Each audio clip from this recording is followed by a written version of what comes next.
기도하도록 하겠습니다. 오늘 말씀을 전해주실 분은 우리 최영조 선교사님이신데요. 오늘 최영조 선교사님도 저희가 파송해야 되는데 그동안 4개월 동안 사실 그 전부터 저랑 같이 또 동역을 했었고요. 우리 선교사님 원래 이집트에서 공부도 하셨고 또 레바논에서도 또 잠깐 사역을 하셨었습니다. 근데 이번에 교회 요청으로 저희가 이제 중동으로 다시 보내게 됩니다. 그래서 다음 주부터 한 달간 훈련 다시 좀 받고 아마 7, 8월 중에 레바논으로 가거나 아니면 요르단으로 가시게 될 것 같습니다. 근데 난민이 많고 여전히 전쟁의 상흔이 남아있는 곳으로 두 아이를 데리고 가시는데요. 여러분 많이 기도해 주시기를 부탁드리겠습니다. 우리 선교사님 나오실 때 큰 박수로 환영해 주시겠습니다.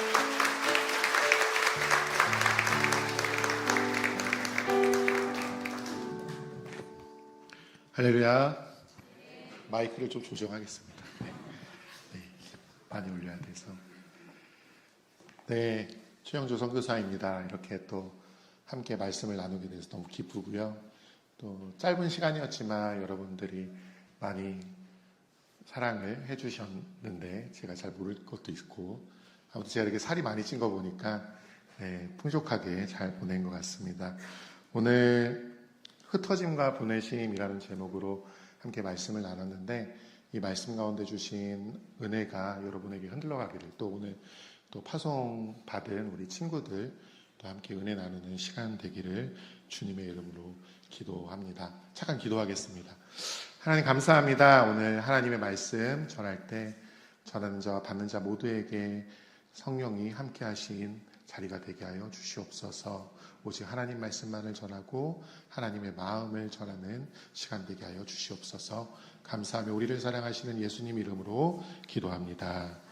아멘. 네, 이제 하반기면 이제 중동에 나가게 되는데요.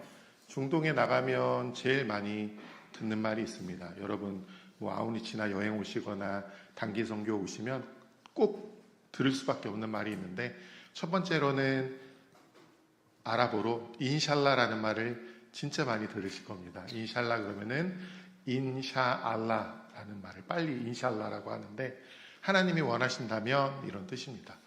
이런 말을 언제 쓰냐? 정말 하나님께서 원하시는 자리에 쓰는 게 아니라 보통 이럴 때 많이 씁니다. 내일 2시에 만나자. 그러면 그 상대방이 인샬라 이럽니다. 그리고 다음날 2시에서 전 기다리고 있는데 4시가 지나고 5시가 돼도 오지 않습니다. 이렇게 느지막이 한 2-3시간 지나서 나타나서 아니 우리 약속을 2시 하지 않았냐? 그러면 그 친구에서 아니 어제 내가 인샬라라고 하지 않았냐?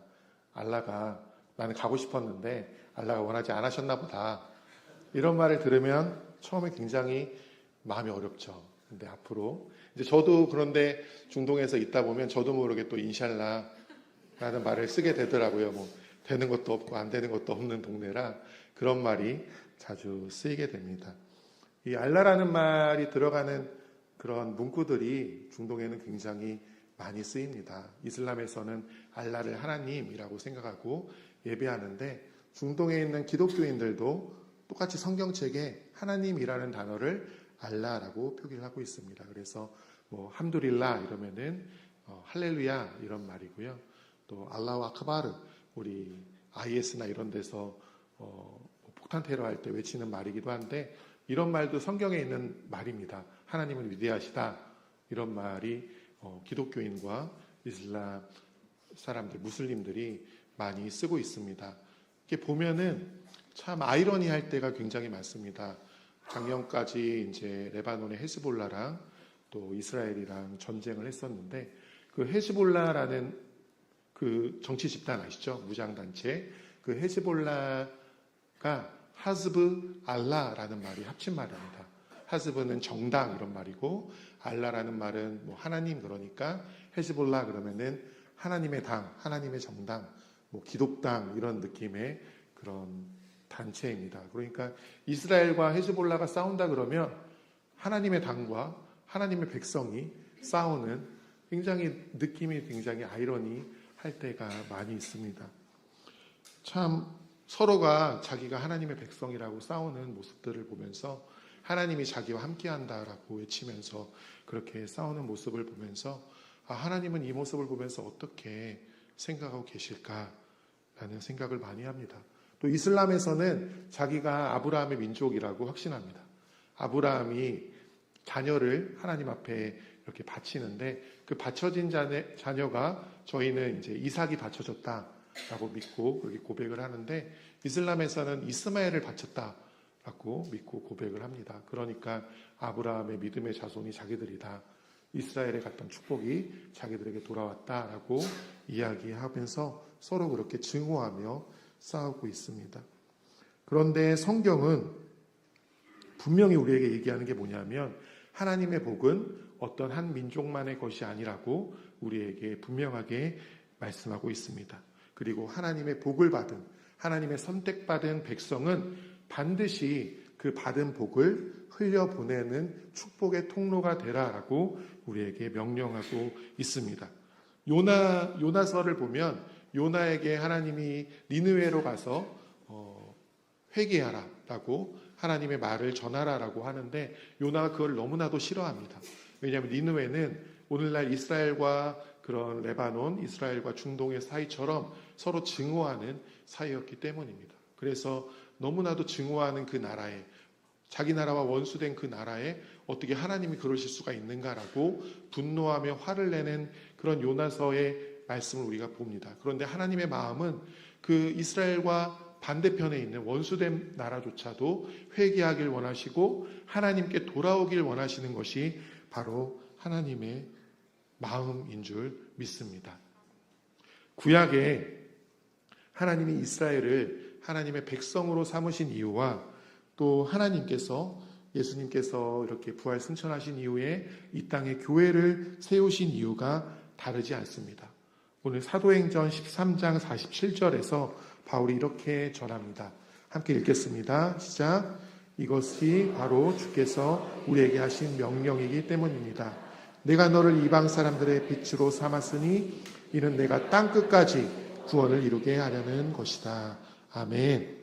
이건 단순히 바울 개인에게만 하신 말씀이 아닙니다. 이 말씀은 이사야서의 말씀을 인용한 말씀인데요. 하나님께서 이사야를 통해서 이스라엘 백성들에게 하고 싶으신 말씀이 내가 너희를 이방의 빛으로 삼았다.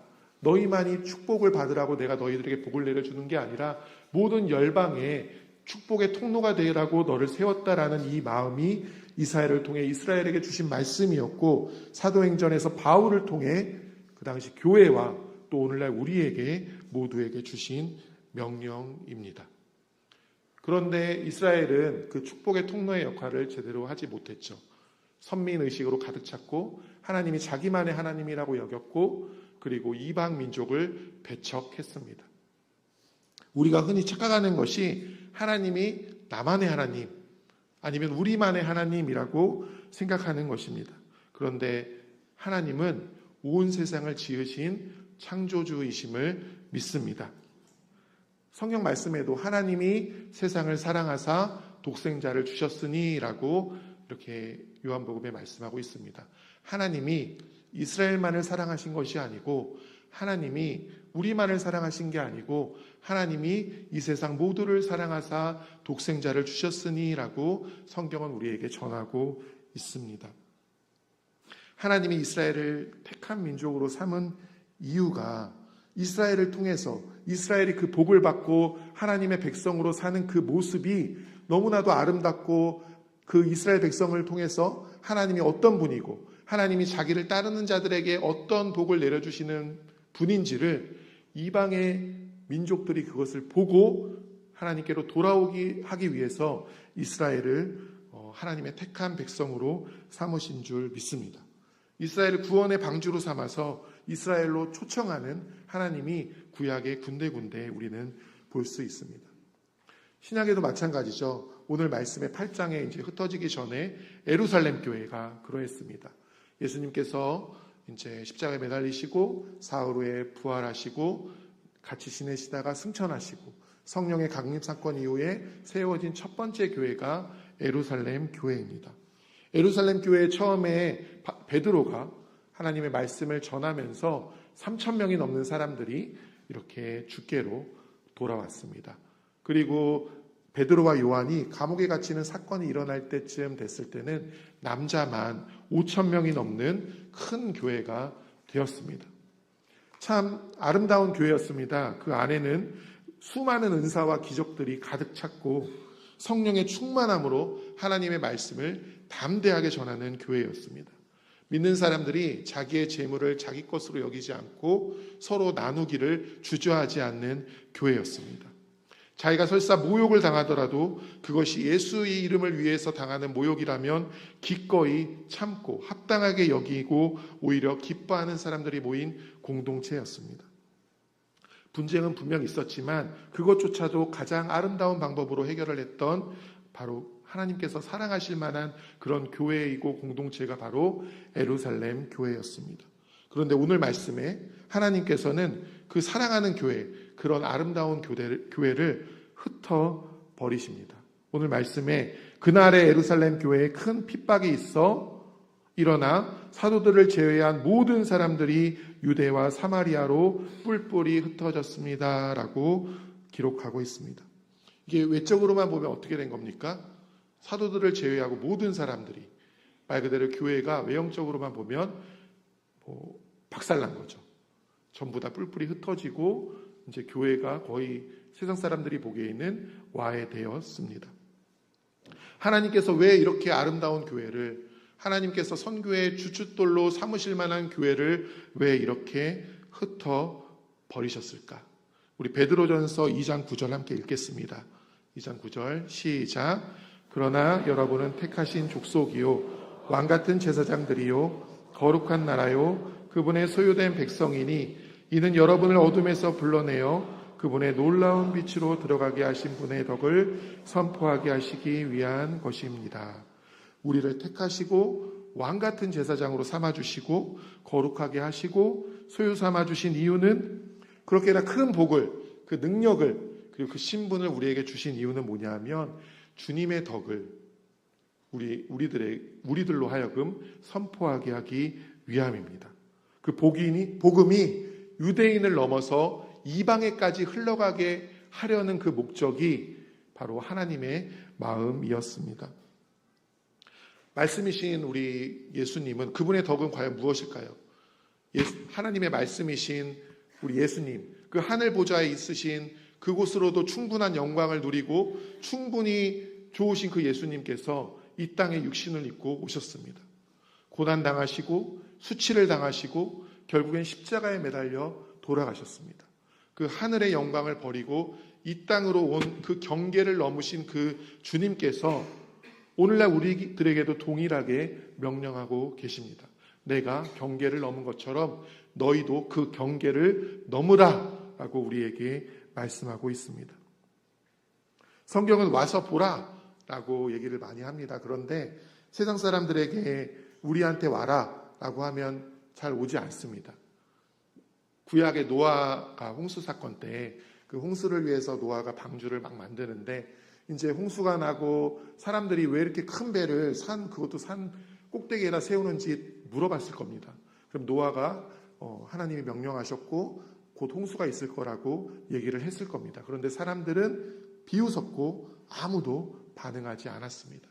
마찬가지로 우리가 오늘날 경계를 넘어서지 않고 이곳에서만 하나님에 대해서 외친다면 세상은 그 경계를 넘어 우리에게 오지 않습니다. 하나님께서 우리에게 우리에게 원하시는 것은 우리가 먼저 그 경계를 넘어가기를 원하고 계십니다.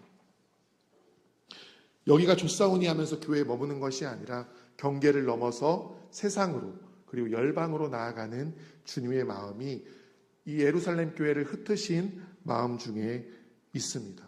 그러니까 흩으심은 어떤 심판이나 뭔가를 잘못했기 때문에 받은 징벌이 아니라 하나님의 그 사랑의 간절함이, 하나님께서 그렇게나 사랑하시는 교회를 흩어버리신 줄 믿습니다.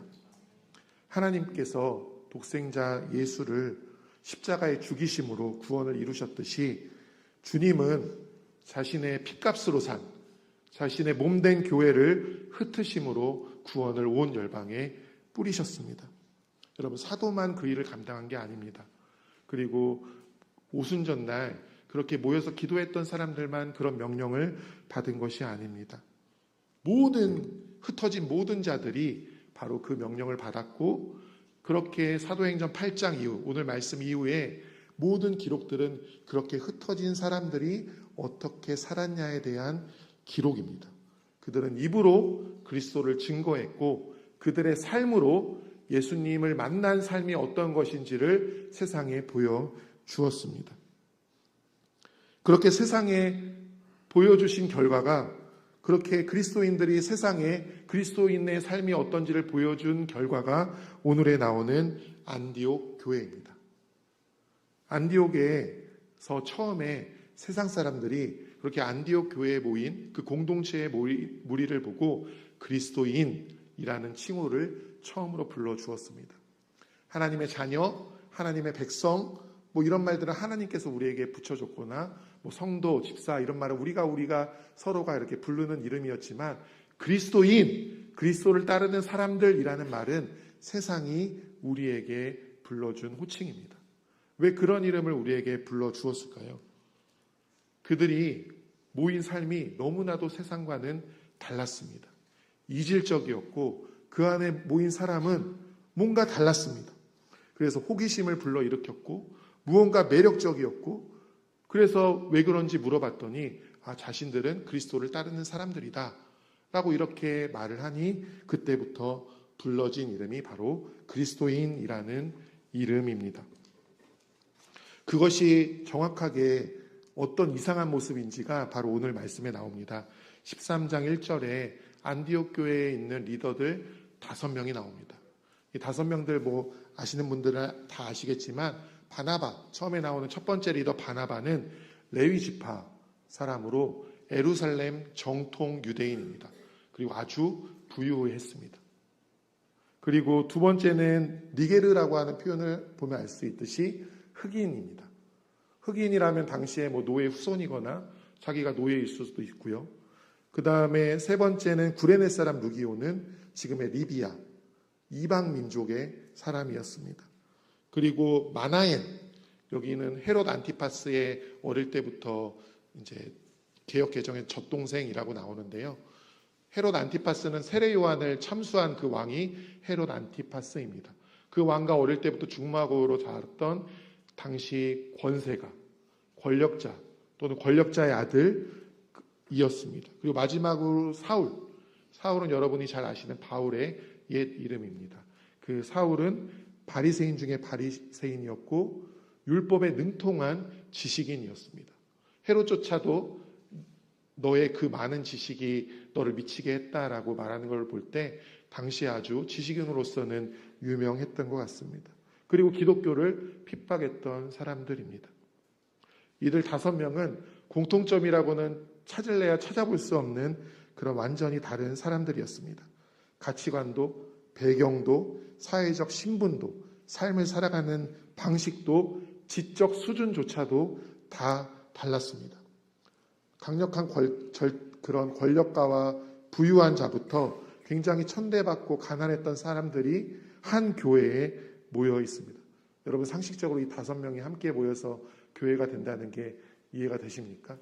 오늘날도 이 5명이 모여 있으면 좀 그림이 되게 이상할 텐데, 2000년 전에 철저한 계급사회로 이루어져 있던 당시 로마 제국의 상황을 생각해 보면 거의 혁명과도 같은 모습입니다. 더군다나 그냥 이렇게 모인 것도 아니고 커다란 공동체의 리더로 이 5명이 함께 앉아 있습니다. 한 자리에 이렇게 같이 있는 것조차 매우 이질적인 사람들이 다 함께 모여서 교회를 이루는데 왜 사회적 갈등과 문화적 충돌이 없었겠습니까? 서로 같이 일하긴 하지만 다르게 생각함으로 부딪힌 일이 그 교회에도 분명히 있었을 것입니다. 그런데 이 안디옥 교회는요, 가장 이질적인 사람들이 모여서 가장 동질적인 교회를 만들어내고 맙니다. 전혀 다른 그들을 하나로 묶었던 것이 있습니다. 성경은 그것을 하나님의 꿈, 그 비전이라고 말합니다. 그 비전이 그들을 하나로 묶었고 십자가의 사랑과 성령에 반응하는 그 믿음과 심령이 그들을 이끌었습니다. 그 하나님의 꿈, 그 비전이 바로 이방을 향한, 이방의 빛으로 삼기 위한 하나님의 그 비전, 선교를 향한, 그리고 보내시는 하나님의 그 마음이 그들을 하나로 묶었던 것입니다. 오늘 말씀에 보면 교회가 바울과 바나바를 보냅니다. 여러분, 안디옥 교회는요, 바울과 바나바가 세운 교회입니다. 바나바가 처음에 세웠고 다소에 있던 바울을 불러와서 같이 교회를 개척했습니다. 그리고 이들을 어떻게 보면 담임 목사님과 수석 부목사님을 교회가 지금 보내는 겁니다. 그럼 남은 사람들은 누구입니까? 마나엔, 흑인, 그리고 리비아 사람, 이 세 명만 교회에 남게 됩니다. 여러분, 이런 판단을 평범한 사람이라면 할 수 있을까요? 오늘날의 교회도 예전에 저 온누리 M센터 있을 때 태국어 예배, 중국어 예배, 많은 언어권 예배가 있는데 그 예배 온누리 M센터의 전체 리더십으로 우리 노목사님이 계셨는데 노목사님 제주에 오신다고 남은 사람들이 만약에 태국 목사님, 필리핀 목사님 이런 분들만 남는다고 하면 온누리 교회도 노목사님을 제주에 보내시는 걸 한 번 더 생각하지 않았을까 이런 생각을 해봅니다. 그런데 안디옥 교회는 그런 결정을 합니다. 이를 더 분명히 알 수 있는 구절이 있는데 3절에도 보내다라는 단어가 나오고요. 4절에도 보내다라는 단어가 한국어로는 똑같은 단어로 나옵니다. 그런데 원어, 헬라 원어에는 이 보내다는 두 단어가 서로 다른 단어입니다. 첫 번째 나오는 3절에 보냈다라는 말은 헬라어로 아폴리오라는 말입니다. 이 아폴리오라는 말은 묶었던 것을 풀어주다 이런 뜻인데요. 어디에 나오냐 하면은 예수님이 예루살렘에 입성하실 때 나귀를 데려오라고 합니다. 제자들이 가서 나귀 주인에게 예수님이 쓰려고 하니까 나귀를 달라 그럴 때 그 나귀를 그 주인이 풀어서 줄 때 쓰인 단어가 이 바로 아폴리오라는 단어입니다.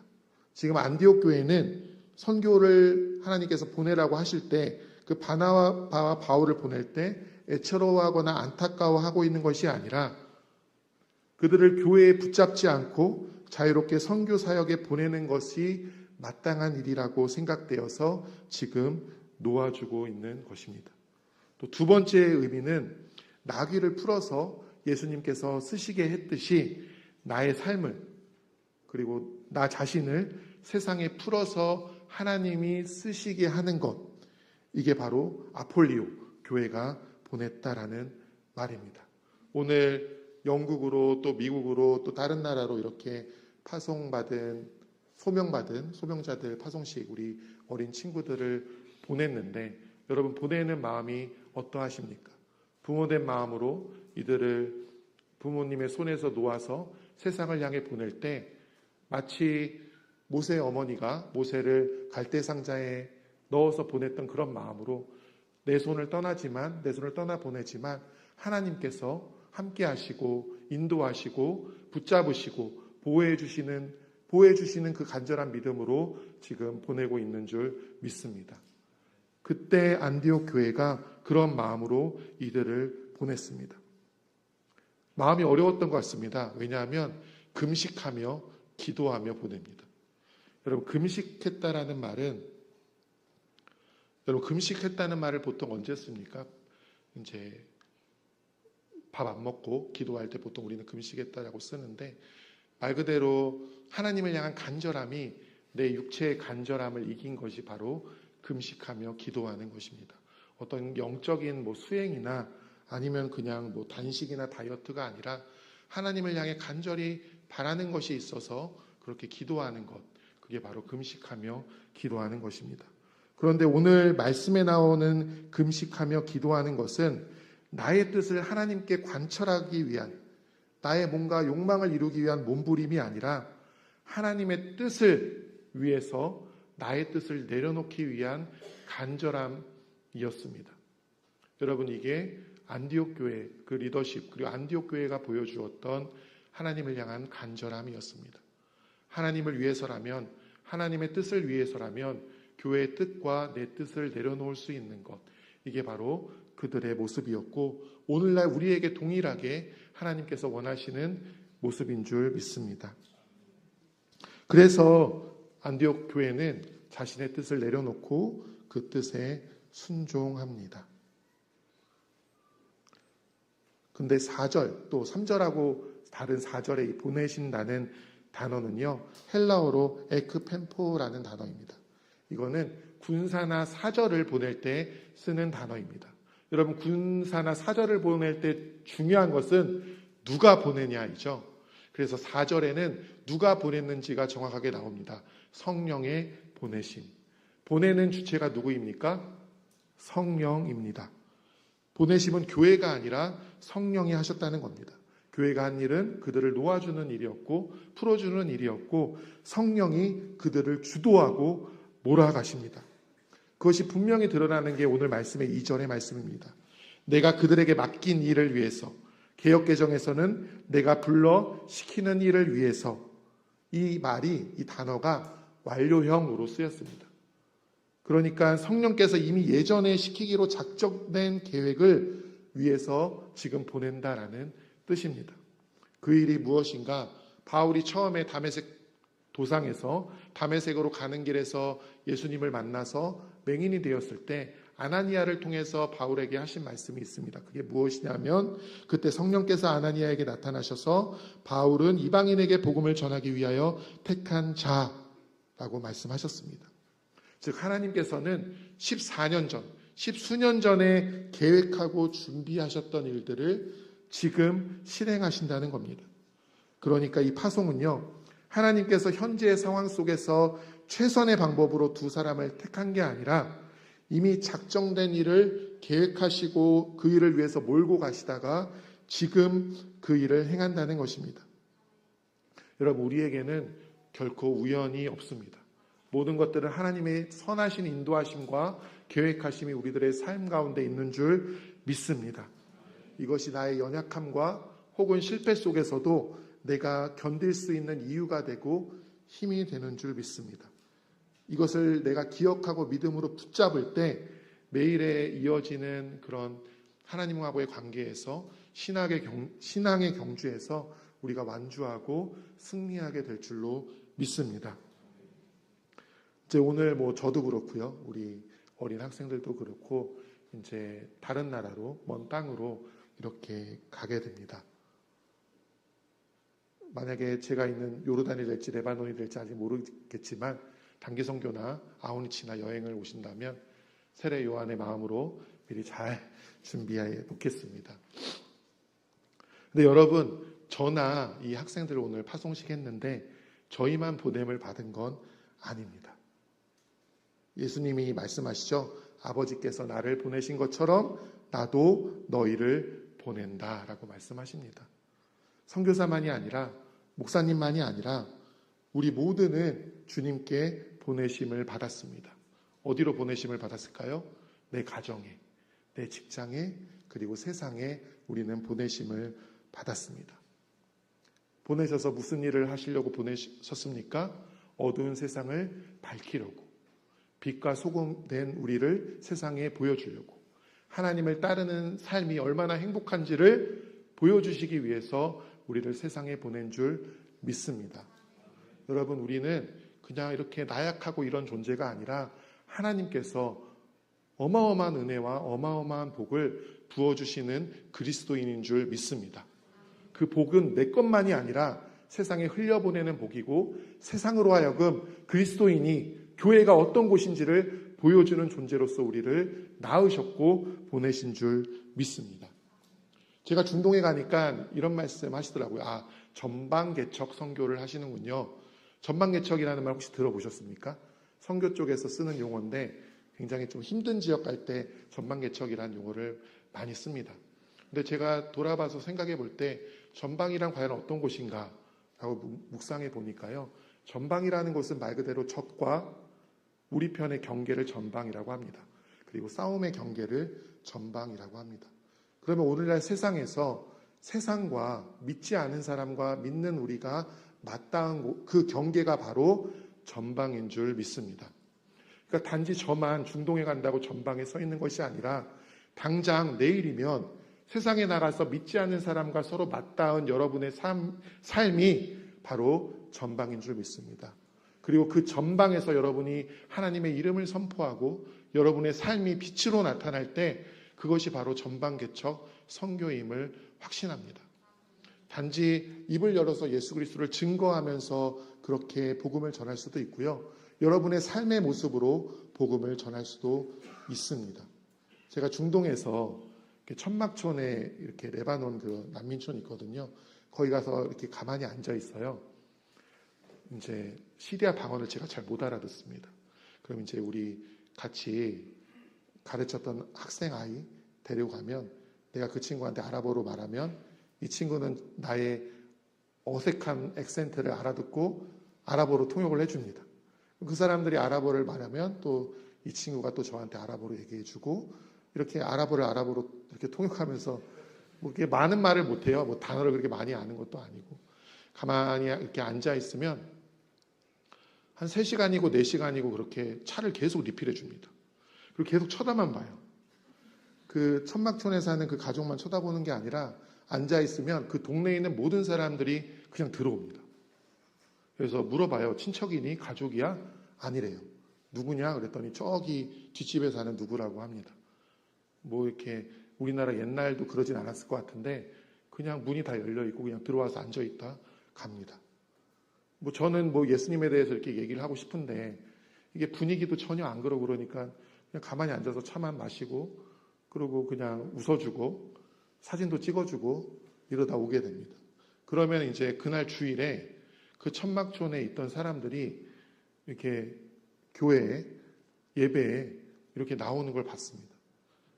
궁금해서 물어봤죠. 왜 나왔냐? 아, 네가 와줬으니까 나도 와준 거다. 그러더라고요.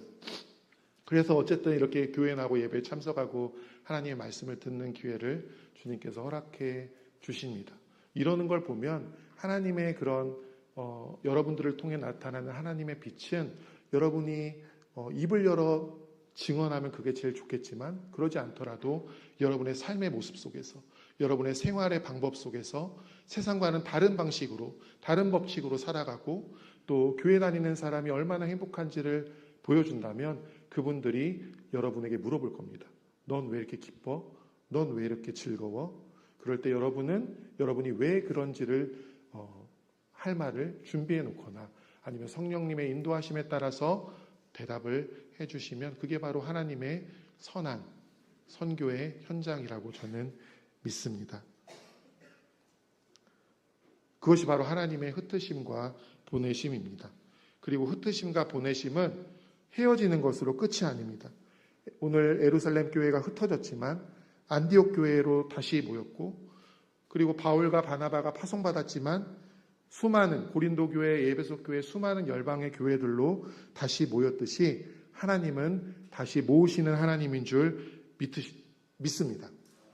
하나님의 흩으심과 보내심은 끝이 아니라 다시 모으시고 다시 회복하시고 그리고 하나님을 찬양하는 그 예배의 공동체로 우리를 부르고 있습니다. 흔히 온누리 교회를 비전 공동체, 성령 공동체라고 말합니다. 그 이유는 비전이 이끌어가고 그리고 성령이 이끄시는 교회이기 때문입니다. 어디로 이끄십니까? 바로 열방을 향해, 세상을 향해 하나님의 빛과 하나님의 마음을 전하기 위한 통로로 온누리 교회가 그리고 여러분들이 쓰임받고 있는 줄 확신합니다. 그래서 온누리 교회가 선교하는 교회인 것입니다. 그리고 이 제주 온누리 교회도 하나님께서 여러분들을 통해 이 교회 공동체를 통해 여러분 한 명 한 명의 삶을 통해 세상에 예수님의 빛을 전할 수 있기를 주님의 이름으로 축복하고 기도합니다. 기도하겠습니다. 하나님 감사합니다. 오늘 저희들에게 하신 그런 말씀이 우리들의 생명이 되게 하여 주시옵소서. 저희가 흩어진 자와 보내심 받은 자로 하나님의 마음을 세상에 전하고 또 그런 하나님의 빛이 내 안에 있는 어둠을, 가정의 어둠을, 세상의 어둠을 밝게 비추는 저희들 되게 하여 주시옵소서. 감사하며 우리를 사랑하시는 예수님 이름으로 기도합니다.